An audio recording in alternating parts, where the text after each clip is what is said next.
హీరోగా శివ దర్శకత్వంలో వచ్చిన చిత్రం కంగువ. గతేడాది విడుదలైన ఈ మూవీ బాక్స్ ఆఫీస్ వద్ద ఆశించిన విజయాన్ని అందుకోలేకపోయింది. అయితే ఈ సినిమా పైన వచ్చిన విమర్శల మీద తాజాగా సూర్య వైఫ్ నటి జ్యోతిక స్పందించారు. ఎన్నో దారుణమైన సినిమాల కంటే కంగువ బెటర్ అని అభిప్రాయాన్ని వ్యక్తం చేశారు. కంగువ సినిమా పైన రిలీజ్కు ముందు భారీ అంచనాలు ఏర్పడ్డాయి. ఎన్నో అంచనాల మధ్య రిలీజ్ అయిన ఈ మూవీ హిట్ కాదు కదా, దారుణమైన ట్రోల్స్కు విమర్శలకు గురైంది.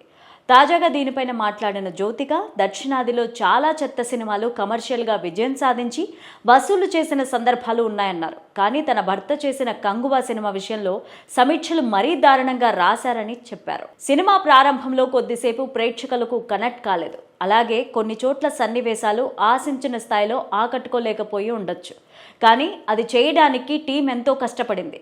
కంగువాను వైవిధ్య చిత్రంగా తీర్చిదిద్దామన్నారు. కానీ ఎన్నో చెత్త సినిమాల కంటే కంగువ బెటర్ అని, కావాలనే ఈ సినిమాను టార్గెట్ చేసి విమర్శలు చేశారన్నారు. ప్రస్తుతం జ్యోతిక చేసిన కామెంట్స్ వైరల్ అవుతున్నాయి. జ్యోతిక గతంలో కూడా కంగువ సినిమా పైన స్పందించారు. సినిమాలో మొదటి అరగంట వర్కౌట్ కాలేదని, సౌండ్లో కూడా కాస్త సమస్యలు ఉన్నాయని ఇన్స్టా వేదికగా పోస్ట్ పెట్టారు. ఇలాంటి లోపాలు భారతీయ సినిమాల్లో తరచుగా కనిపిస్తూ ఉంటాయన్నారు.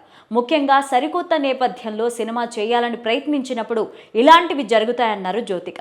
ఇదిలా ఉంటే జ్యోతిక కోసం ముంబైకి షిఫ్ట్ అయిన సూర్య అక్కడి నుంచే తమిళ సినిమాల్లో నటిస్తూ ఫుల్ బిజీగా ఉన్నారు. ప్రస్తుతం రెట్రో సినిమాలో నటిస్తున్నారు. కార్తీక్ సుబ్బరాజు దర్శకత్వం వహిస్తున్న ఈ సినిమా పైన కూడా మంచి అంచనాలే ఉన్నాయి. మే 1న విడుదల కానున్న ఈ సినిమా ఎలాంటి ఫలితాన్ని ఇస్తుందో చూడాలి.